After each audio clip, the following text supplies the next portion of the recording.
You've probably heard the advice before. Maybe it came to you as a post on your feed, or a well-meaning friend who swears by the 5 a.m. club. Wake up at 5. Plunge yourself into an icy bath. Read 50 pages before the world opens its eyes. Meditate for an hour. Journal for 20 minutes. Brew the perfect cup of coffee. Recite your affirmations. Run like the wind. Then, and only then, are you ready to begin your day.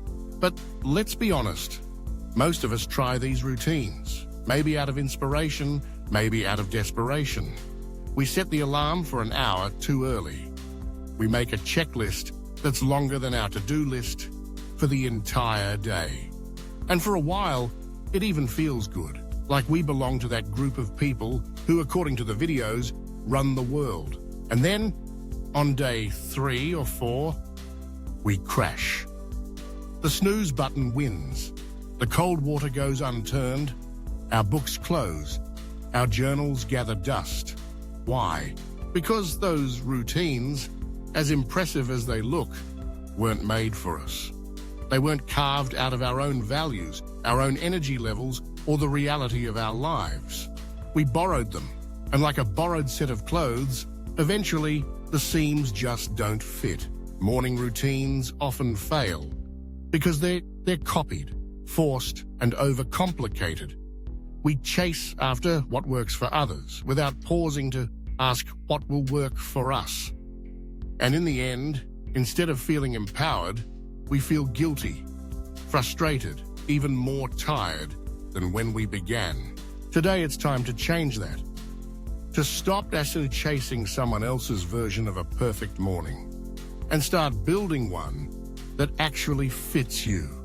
One that's simple, sustainable, and most importantly, truly yours. Let's break down building a morning routine that works, one you'll actually keep, isn't about discipline alone or how many things you can tick off before sunrise. It starts by understanding 3 simple but powerful principles. They don't require you to wake before dawn, leap into cold water, or do anything that feels unnatural. They only ask that you start your day with intention, move your body gently, and feed your mind before facing the world. How you do that is up to you. But these principles offer a place to begin. Let's dive in. First, start your day with intention, not reaction. What does that mean? Think about how the typical day begins for most people. The alarm buzzes and the first instinct is to reach for the phone. Notifications greet us, messages pull us into conversations, news updates spark anxiety. Social media serves up other people's lives before we've even found our own footing. This is starting the day in reaction, allowing someone else's voice, agenda, or emotions to set your course. Instead, what if you could reclaim just 15 minutes for yourself before the world makes its demands? 15 minutes, that's all. 15 minutes before you check your phone, scroll through feeds, or answer emails. In that quiet window, ask yourself a single question. Why does today matter? You don't have to force a grand philosophical answer. Maybe today matters because you want to show up well for your family. Maybe you have a project you care about. Maybe you simply want to enjoy your coffee in peace. Write it down. Say it aloud. Pause and notice how your mind starts to settle around that intention. Starting the day with intention gives you a small, quiet power. It centers you, helps you remember what you want out of the day, not just what others want from you. And over time, this small habit can become the anchor that holds your morning steady, no matter what else changes. The second principle, move your body gently. Some morning routines swear you need to run 5 miles at dawn, squeeze in a high-intensity workout, or at least do 50 push-ups before your first sip of water. And if that energizes you, go for it. But for many of us, that expectation is both daunting and honestly unrealistic. Instead, focus on movement. Not exercise alone, but the simple act of waking your body up. Movement equals oxygen. Oxygen equals mental clarity. You don't need fancy routines or gym equipment. Here's a 5-minute version to try. 1 minute of deep breathing, 2 minutes of light stretching, and 3 minutes of walking in silence around your room, on your balcony, or if possible, outside. That's it. This is less about burning calories and more about noticing your body, inviting a sense of calm and clarity into your system before the day gathers speed. Maybe you prefer to dance to a quick song or do a yoga pose you love. The point is not to perform, but to connect with your breath, your muscles, your energy, and finally, input before output. Most of us begin the day in output mode. We reply to messages, emails, requests. We solve problems before we've even finished our first glass of water. But the mind, like the body, needs nutrition before it can give. So feed your mind something nourishing, however small. It could be a page from a book that inspires you, 5 minutes of a podcast that sparks your curiosity, or 3 lines in your journal. Not about your to-do list, but how you're feeling or what you hope for today. This doesn't have to be profound. It just needs to shift your focus inward before the outside world starts making demands. This process of input before output isn't just about information. It's about reminding yourself each morning that you are an original, that you're allowed to experience your thoughts before the chorus of other voices floods in, that you can choose what your mind consumes, not just what your notifications deliver. So let's pull these 3 principles together: intention, movement, and a little mental nourishment. Let's call this your 10-10 morning. Not perfect, not Instagram-worthy, but aligned. One that scores a 10 out of 10 on feeling grounded, clear, and calm. How do you find your personal 10-10 morning? Start with 3 simple questions. What makes me feel grounded? What makes me feel clear?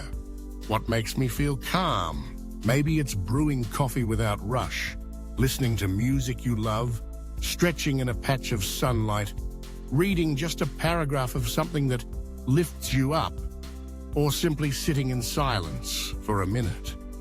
Identify those moments. Then build a 15-minute version of your vision. Don't aim for perfection. Don't try to do everything at once. Just create a short, repeatable sequence that grounds you, clears your mind, and helps you feel calm. Test it for 7 days. Adjust as needed. Some days you'll do more, some days you'll do less. The point is not consistency for its own sake, but consistency that fits you. The world loves the story of transformation. We're drawn to before and after stories, to the idea that waking up earlier, doing more, being perfect in our routines will unlock some hidden superpower. But true growth, the kind that lasts, doesn't begin with a 5 a.m. alarm or a borrowed list of habits. It begins when you take back the first hour of your day. When you turn down the noise, set aside the pressure, and ask yourself, what do I really need to start this day well? Maybe you need less. Maybe you need different. But you'll only know by listening. You don't need the perfect morning. You need a present morning.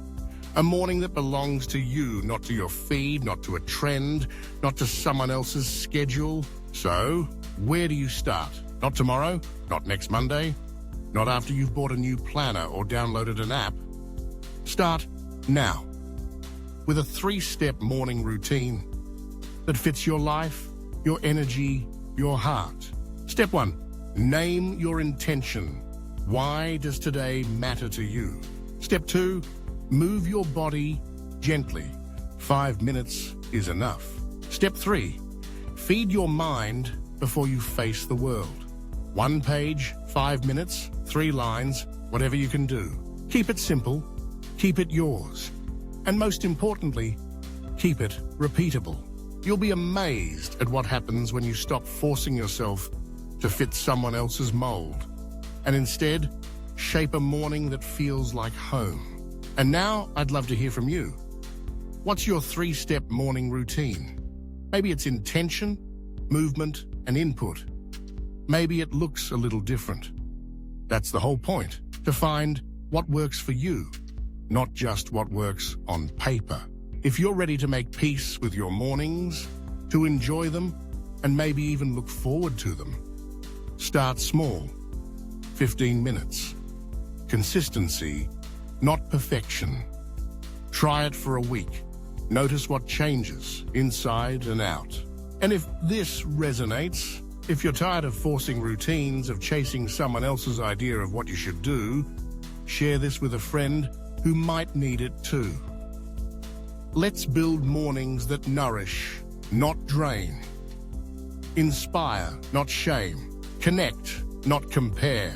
Subscribe for more real talk about habits that fit you. Not just your schedule, but your soul. And join me tomorrow for day 5, where we'll uncover the myth of motivation and what really moves us forward. But for now, just one thing. Design your morning with intention, movement, and kind input. Show up for yourself in whatever way feels true. That, not a 5 a.m. sprint, is the real quiet revolution.